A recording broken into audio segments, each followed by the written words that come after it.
sampailah pada masa diutusnya Nabi Hud kepada kaum Ad. Jadi Allah Subhanahu wa taala selalu mengutus rasul-rasul ketika umat ini mulai menyimpang dari ajaran yang benar. Ketika orang-orang menyembah berhala, Allah Subhanahu wa taala mengutus Nabi Nuh. Kemudian setelah itu juga terjadi penyimpangan kembali, maka Allah Subhanahu wa taala mengutus Nabi Hud. Terus seperti itu berbagai rasul diutus kepada berbagai kaum. Banyak rasul diutus kepada bermacam-macam kaum sampai Nabi Muhammad SAW diutus sebagai penutup seluruh rasul untuk seluruh umat manusia di seluruh alam sejak zaman beliau sampai hari kiamat.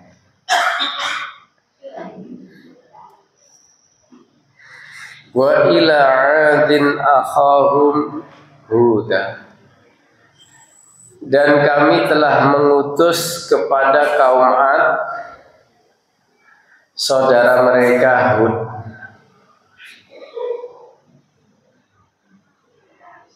Kabilah yang bernama Ad diutus kepada mereka seseorang yang bernama Hud.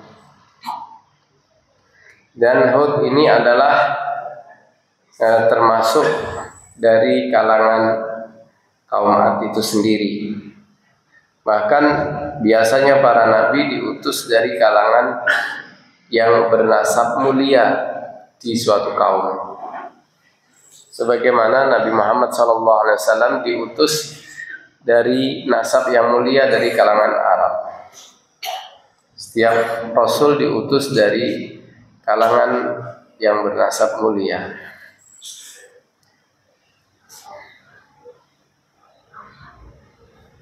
Sebagaimana Allah Subhanahu wa taala mengutus Nuh kepada kaumnya, Allah juga mengutus Nabi Hud kepada kaum Ad.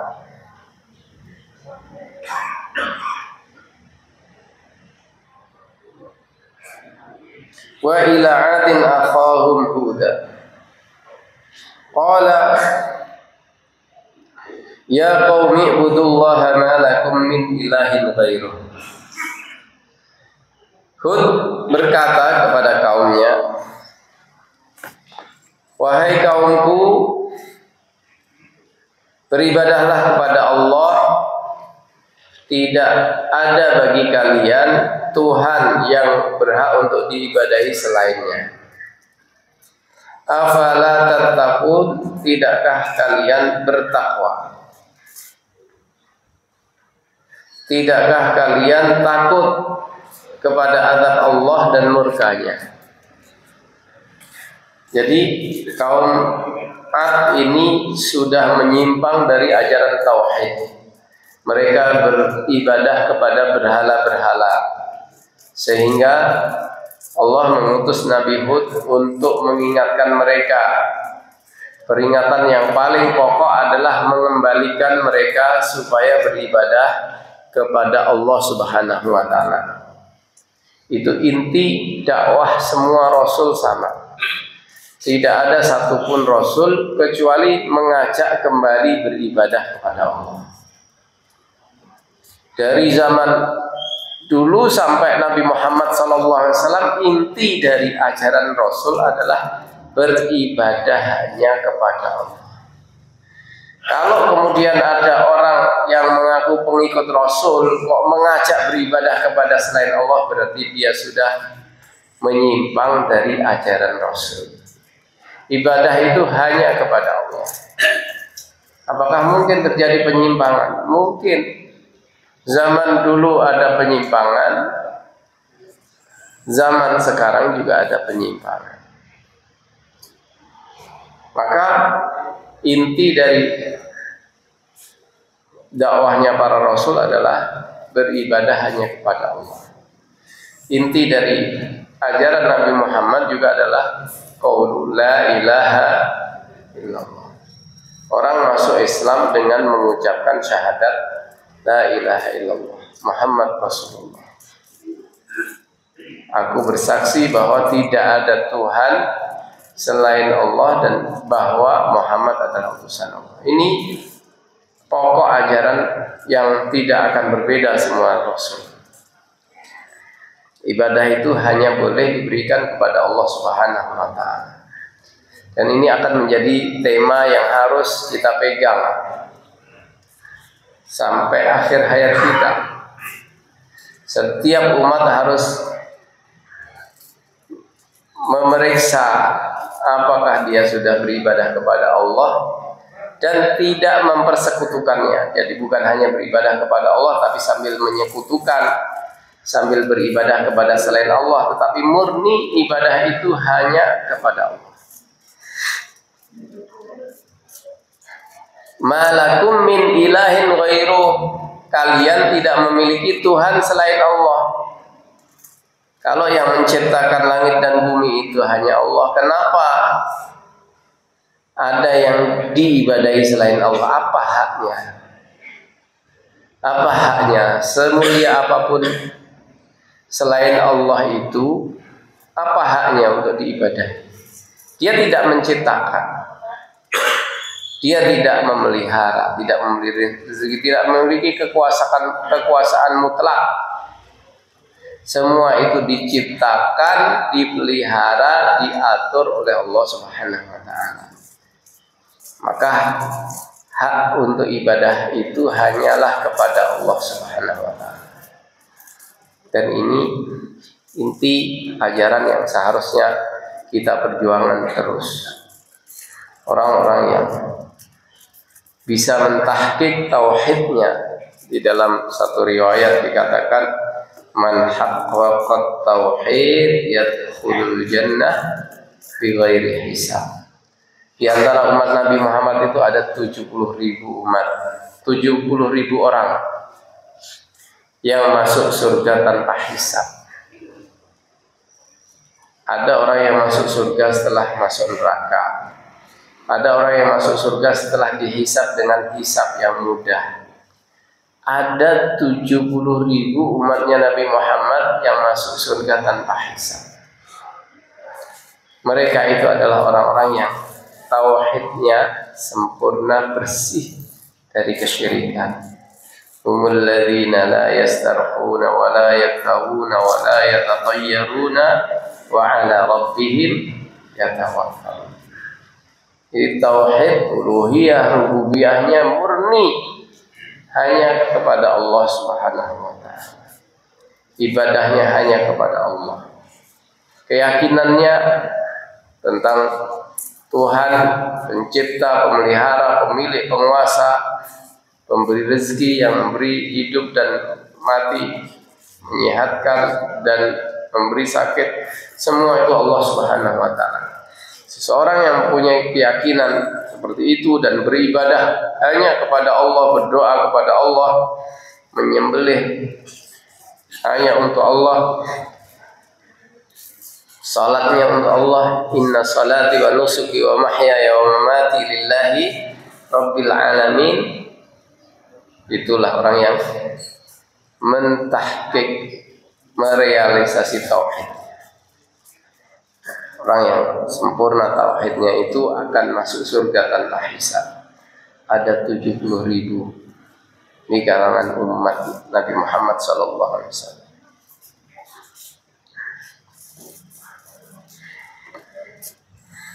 Dan tema tauhid ini terus diulang-ulang, karena memang ini yang terpenting. Jangan sampai kita berbicara banyak hal tapi tentang tauhid tidak kita bicarakan. Tentang akhlak mulia, tentang beramal ini, amal itu, tetapi kemurnian tauhid kepada Allah Subhanahu wa ta'ala tidak dibicarakan. Nanti amalan kita dirusak oleh kesyirikan-kesyirikan yang kita lakukan itu. Maka penting menjadikan tema tauhid itu menjadi tema awal di dalam dakwah, tema pokok. Dan ketika kita mengevaluasi dakwah kita, maka yang pertama perlu kita evaluasi apakah kita telah mengajak kepada tauhid kepada Allah Subhanahu wa taala. Tidakkah kalian takut kepada azab Allah kalau kalian menyembah selain Allah? Kalian berdoa kepada selain Allah, salat kepada selain Allah, memuja-muja selain Allah. Tidakkah kalian takut kepada Allah? Itu tidak berhak diberikan kepada selain Allah Subhanahu wa taala, ibadah-ibadah semacam itu. Tidakkah kalian takut kepada Allah? Afala tattaqun? Qala al-mala'u alladhina kafaru, berkatalah para pembesar, para tokoh-tokoh dari kalangan orang-orang kafir, min qaumihi, dari kaumnya. Kaum Ad ini banyak yang kafir, menolak ajakan Nabi Hud alaihissalam. Dan yang paling keras penolakannya dan penentangannya adalah orang-orang kafir yang dari kalangan para pembesar, para pejabat tinggi yang tidak beriman. Qala al-mala'u alladhina kafaru min qaumihi inna lanaraka fi safahah. Perhatikan ini. Sesungguhnya kami melihatmu sebagai orang yang bodoh. Lanaraka fi safahah. Jadi para pembesar kaum Ad ini melihat utusan Allah Nabi Hud alaihissalam itu sebagai orang bodoh. Seorang rasul dianggap sebagai orang bodoh.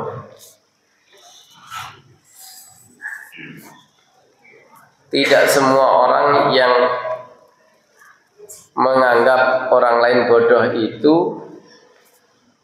berarti yang dianggap bodoh itu betul-betul bodoh. Para rasul dibodoh-bodohkan oleh kaumnya. Apakah para rasul itu bodoh? Tidak. Justru yang membodoh-bodohkan itulah yang bodoh. Orang-orang munafik kan juga ketika diajak untuk beriman, aminu kama amanan nas, berimanlah seperti sahabat-sahabat Rasul yang beriman, mengimani dengan keyakinan di hati, dengan ucapan lisan, dengan amalan-amalan ibadah. Mereka akan mencemooh, merendahkan. Apakah kami harus beriman seperti imannya orang-orang yang bodoh? Allah Subhanahu wa taala menjawab, ala innahum humus sufaha'u walakin la ya'lamun. Ketahuilah sesungguhnya mereka itulah orang-orang yang bodoh. Kebodohan mana yang lebih berat dari orang-orang yang tidak mengenal Tuhannya, yang beribadah kepada makhluk bukan kepada pencipta. Mereka mengatakan, inna lanaraka fi safahah.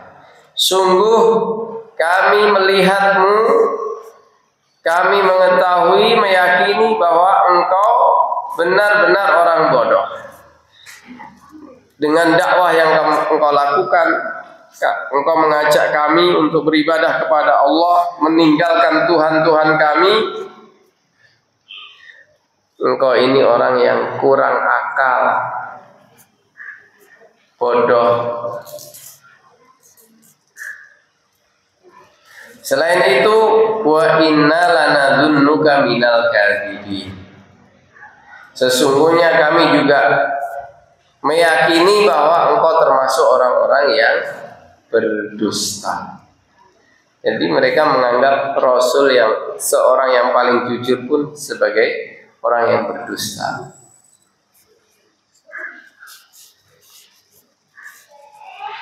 Qala ya qaumi laisa bi safahatun. Maka Nabi Hud menjawab, wahai kaumku, Aku bukanlah orang yang bodoh.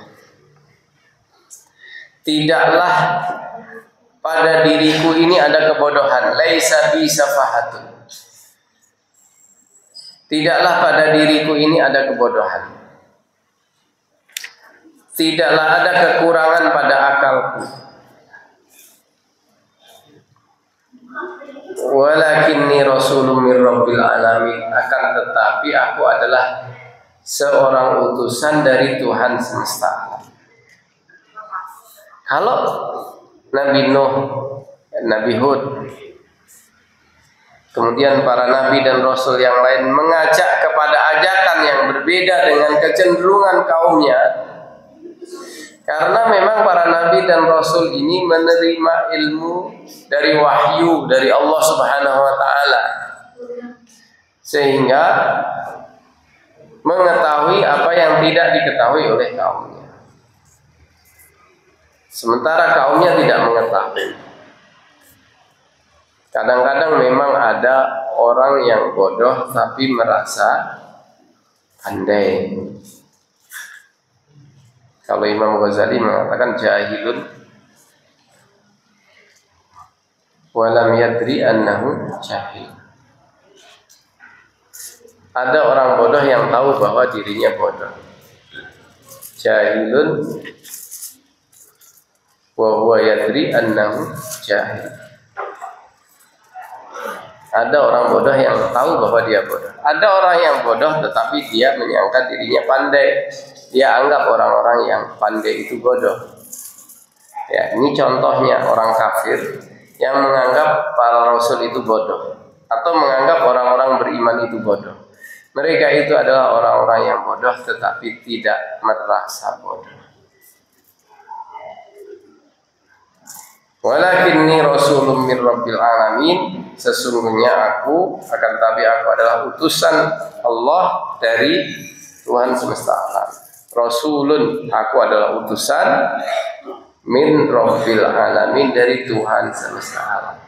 Allah, Tuhan semesta alam yang menciptakan alam semesta ini, yang menciptakan kita semua ini, mengirim utusan kepada makhluknya yang bernama manusia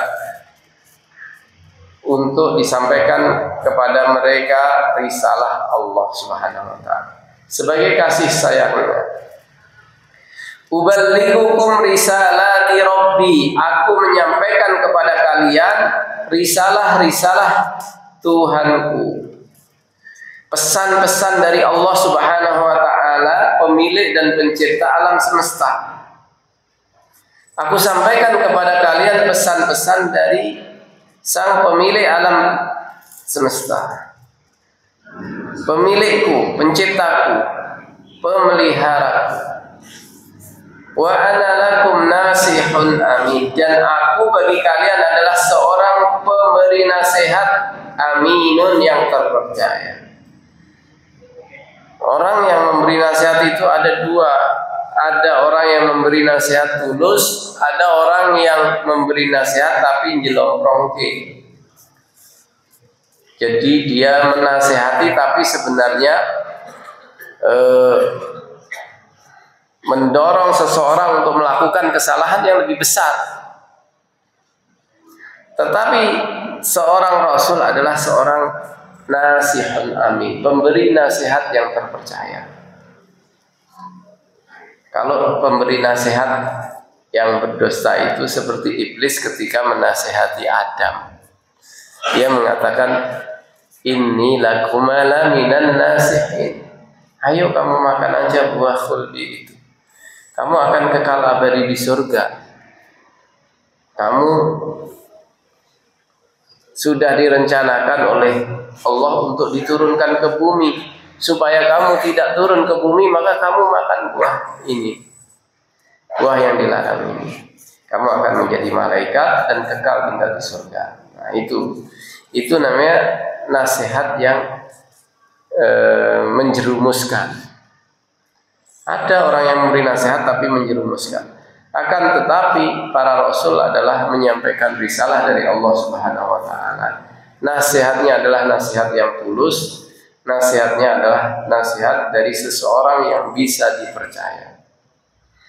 Para rasul itu orang yang dikenal jujur dalam kesehariannya. Semua orang tahu Nabi Muhammad itu Al-Amin. Nabi Muhammad itu tidak pernah berbohong. Itu semua orang-orang Quraisy mengakui.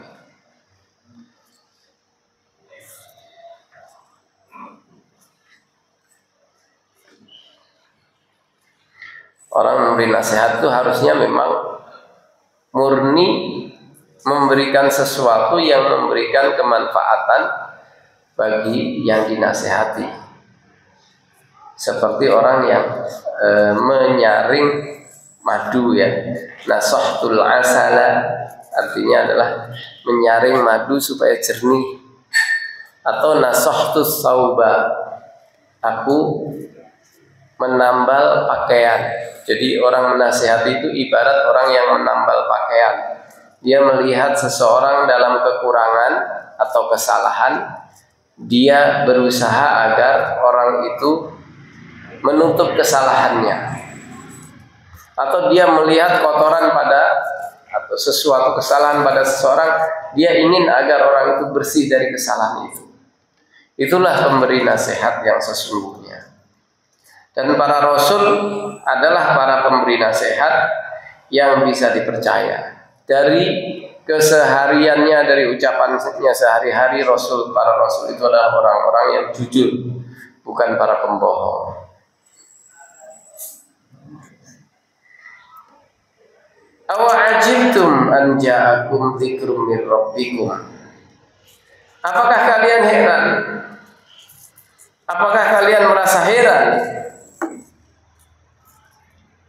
apabila datang kepada kalian zikrun, peringatan min rabbikum, dari Tuhan kalian, ala rajulin minkum, melalui seorang laki-laki dari kalangan kalian. Apa yang membuat kalian merasa aneh atau membuat kalian heran? Allah memberikan peringatan melalui salah seorang dari kalian, dan orang itu dipilih oleh Allah Subhanahu wa taala. Tentu orang yang dipilih sebagai rasul adalah seorang yang istimewa. Nabi Muhammad itu termasuk khairul bashar, merupakan manusia yang terbaik. Maka beliau dipilih sebagai penutup para rasul. Para rasul itu hamba-hamba Allah yang dipilih, pilihan, sehingga mereka adalah orang-orang yang secara kepribadian merupakan figur-figur teladan di tengah umatnya. Apa yang membuat kalian merasa aneh jika Allah memberikan peringatan kepada kalian melalui seorang laki-laki di antara kalian? Liyunzirakum, agar dia memberikan peringatan kepada kalian, mengingatkan kalian dahsyatnya azab Allah Subhanahu wa taala. Allah betul-betul sudah menyiapkan azab bagi orang-orang yang kufur kepadanya sebagai keadilan dari Allah Subhanahu wa taala. Wadhkuru idz ja'alakum khulafa'a min ba'di qaumi Nuh. Kemudian ingatlah ketika Dia menjadikan kalian khulafa, para pengganti, min ba'di qaumi Nuh, sesudah kaum Nuh. Ini nikmat Allah Subhanahu wa taala. Allah membinasakan kaumnya Nabi Nuh, kecuali sedikit orang yang beriman. Kemudian sedikit orang yang beriman itu berkembang. Di antaranya sekarang jadi kalian ini. Itu merupakan nikmat Allah. Allah jadikan kalian sebagai generasi yang melanjutkan generasinya kaumnya Nabi Nuh. Idz ja'alakum khulafa'a min ba'di Nuh. Allah telah menjadikan kalian sebagai generasi pengganti di bumi ini yang menggantikan kaum sebelum kalian yang sudah dibinasakan. Wa zadakum fil khalqi bastah. Kemudian Allah memberikan tambahan kepada kalian nikmatnya dalam hal fisik, fil khalqi, dalam postur tubuh, bastotan, kekuatan dan perawakan yang besar. Jadi kaum Ad ini diberi Allah kelebihan, badannya lebih besar dibandingkan umat-umat yang lain. Kemudian mereka itu juga memiliki kekuatan yang lebih dibandingkan umat-umat yang lain. Maka Nabi Hud mengingatkan, ini nikmat dari Allah Subhanahu wa taala. Kalian dijadikan Allah sebagai generasi pengganti kaumnya Nabi Nuh yang dibinasakan oleh Allah Subhanahu wa taala, dan kalian diberi kelebihan oleh Allah Subhanahu wa taala dengan kekuatan fisik dan postur tubuh yang besar. Mestinya setiap nikmat itu disikapi dengan kesyukuran. Bersyukur kepada yang memberi nikmat, mengakuinya di dalam hati bahwa semua nikmat itu datang dari Allah Subhanahu wa taala. Mengucapkan syukur itu di dalam lisan, dan setelah itu bersyukur dengan perbuatan. Beribadah kepada Allah, taat kepada Allah, mematuhi syariat Allah, menjalankan syariatnya, itu bagian dari kesyukuran. Selalu para Rasul mengingatkan pada nikmat-nikmat Allah. Karena kalau orang sudah mengakui banyak nikmat Allah diberikan kepadanya, mestinya dia menjadi orang yang bersyukur. Menjadi hamba Allah yang bersyukur, mensyukuri nikmat. Kenapa harus beribadah kepada Allah? Setidaknya sebagai rasa syukur kepada Allah Subhanahu wa taala.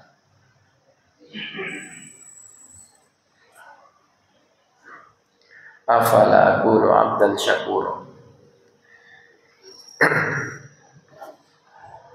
Salah satu motivasi beribadah itu adalah sebagai rasa syukur, perwujudan syukur kita kepada Allah. Mungkin ada orang yang beribadah kepada Allah karena takut nanti diazab oleh Allah. Ada yang takut, ada juga yang beribadah karena motivasi dengan beribadah itu akan mendapatkan ganjaran dari Allah. Maka motivasi ibadah yang paling besar adalah jika seseorang mengakui nikmat-nikmat Allah, kemudian dia bersyukur kepada Allah dengan beribadah kepadanya. Sebagaimana Nabi Muhammad SAW ketika beribadah, beliau sampai kaki beliau bengkak-bengkak. Ditanya oleh Aisyah radhiyallahu anha, wahai Rasulullah, kenapa engkau beribadah seperti itu? Bukankah dosa-dosamu sudah diampuni? Bukankah surga sudah dijamin untukmu? Jadi harusnya sudah santai. Sudah surga itu sudah dijamin oleh Allah untuk Rasulullah SAW. Dosa-dosa sudah diampuni semua. Jadi kenapa bersusah payah untuk beribadah? Jawab Rasulullah, afala akunu 'abdan syakura. Tidakkah aku sepatutnya menjadi hamba yang bersyukur dengan berbagai karunia Allah itu?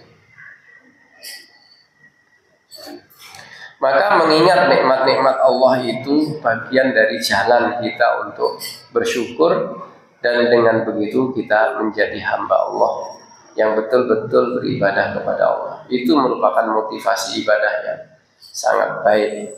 Apabila kita mengakui nikmat-nikmat Allah, kemudian bersyukur kepada Allah Subhanahu wa taala. Semua nikmat itu ada pada semua umat. Semua umat diberi nikmat. Bani Israel diingatkan kepada nikmat-nikmat Allah. Setiap Rasul juga mengingatkan umatnya kepada nikmat-nikmat yang diberikan oleh Allah. Kita juga seharusnya selalu mengingat nikmat Allah yang diberikan kepada kita. Kita ini diberi nikmat, banyak nikmat. Hendaklah kita selalu mengingat nikmat-nikmat itu. Supaya apa? Supaya kita terdorong untuk menjadi hamba yang bersyukur. Bersyukur itu bukan dengan maksiat ya. Saya jadi ingat ini malam tahun baru ya Pak ya. Orang biasanya merayakan tahun baru itu dengan apa? Dengan beribadah atau dengan bermaksiat? Kalau orang merayakan tahun baru dengan maksiat, berarti dia tidak mensyukuri nikmat umur ini. Saya baca sekilas tadi di salah satu di salah satu berita itu ya.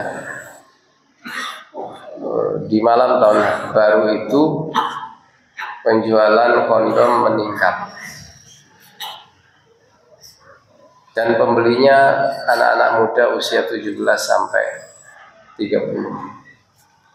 Wallahu a'lam, mudah-mudahan tidak seburuk yang spontan terpikir ya. Begitu membaca berita itu terpikir apa yang dilakukan orang-orang di malam tahun baru ini. Kok sampai penjualan kondom meningkat? Mudah-mudahan tidak seburuk yang sepintas langsung terpikir dalam pikiran saya. Apa orang-orang itu bermaksiat di malam tahun baru? Ketika Allah Subhanahu wa taala mengurangi usia, masih diberi hidup sampai sekian, kok digunakan untuk bermaksiat kepada Allah Subhanahu wa taala? Harusnya kalau kita mengingat usia ini adalah karunia Allah Subhanahu wa taala, hidup ini adalah karunia. Semua yang diberikan Allah kepada kita adalah karunia. Kita harusnya menggunakan untuk bersyukur kepada Allah Subhanahu wa taala dengan taat kepadanya. Fadhkuru ala Allahi la'allakum tuflihun. Hendaklah kalian mengingat nikmat-nikmat Allah supaya kalian menjadi orang-orang yang beruntung di dunia dan di akhirat. Ini jalan untuk menuju keberuntungan itu. Pertama kita harus selalu mengingat nikmat-nikmat yang diberikan oleh Allah. Kaumnya Nabi Hud diingatkan nikmat mereka sebagai generasi yang menggantikan kaum Nabi Nuh yang dibinasakan oleh Allah. Kemudian nikmat bahwa Allah memberi mereka kelebihan di dalam fisik, kekuatan dan perawakan yang lebih besar. Dan tentu banyak nikmat-nikmat lain yang tidak diberikan kepada kaum yang lain, sehingga semestinya mereka mengingat semua nikmat-nikmat itu agar apa? Agar mereka menjadi orang yang beruntung. Karena orang yang bersyukur itu akan mendapat tambahan nikmat. La in syakartum la azidannakum. Semakin bertambah bersyukur seseorang, maka semakin bertambah nikmat diberikan Allah kepadanya.